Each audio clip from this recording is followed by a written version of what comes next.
दिल्ली के करोल बाग स्थित Rouse coaching centre, जो पुराने राजेंद्र नगर में स्थित है, का परिसर निचले इलाके में स्थित था, जहां जल भराव की संभावना अधिक थी।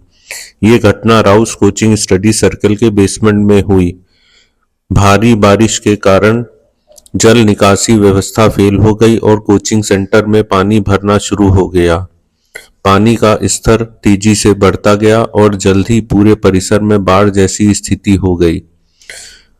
बाढ़ इतनी तेजी से आई कि छात्रों और स्टाफ को संभलने का मौका नहीं मिला।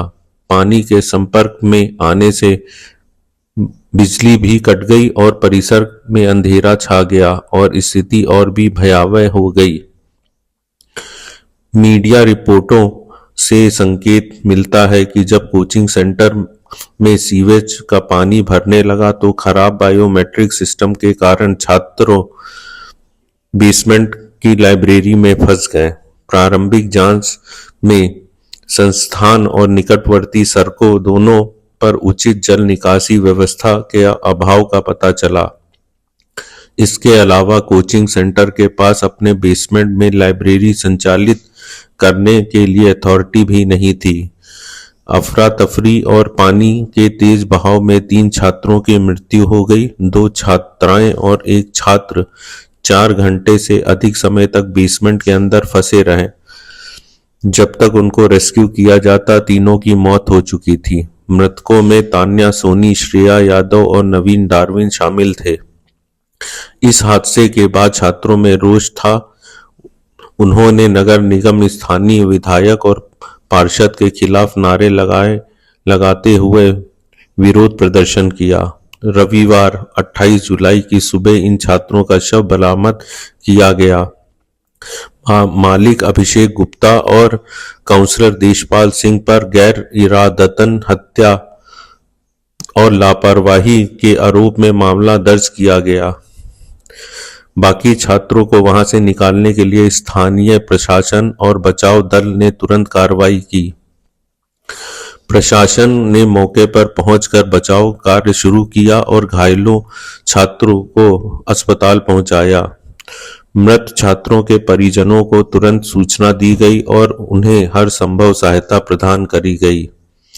राज्य सरकार इन घटना की जांच के लिए एक विशेष जांच आयोग का गठन किया। जांच में पाया गया कि जल निकासी की उचित व्यवस्था नहीं होने और सुरक्षा उपायों की कमी के कारण ये दुर्घटना हुई।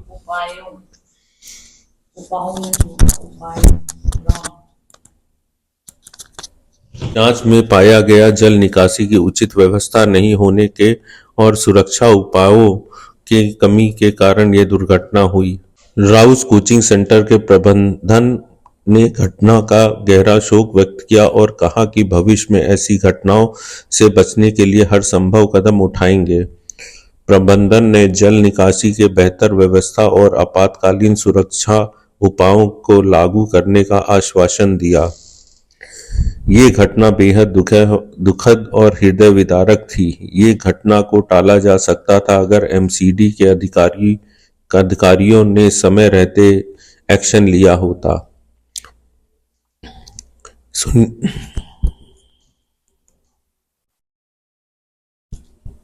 कैसे, सुनिए। एक सिविल सेवा एस्पिरेंट किशोर सिंह कुशवाहा ने 26 जून को कोचिंग सेंटर के खिलाफ शिकायत दर्ज की थी। 15 और 22 जुलाई को सिविक बॉडी को रिमाइंडर भेजे थे। अनुमति न होने के बावजूद राउस बिना परमिशन और एनओसी के बिना बेसमेंट में वे लाइब्रेरी चला रहे थे, जो छात्रों और कर्मचारियों के जीवन को प्रभावित कर रही थी। कुशवाहा ने अपनी शिकायत में कहा, बड़ी दुर्घटना की आशंका है।